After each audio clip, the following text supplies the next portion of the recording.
So we have a UFO sighting, rotating, 3 rotating lights in the sky, like revolving, not more than 3, like a complete succession of rotating stars, visibly rotating.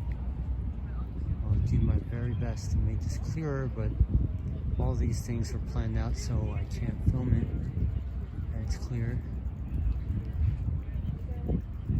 Now they're gone.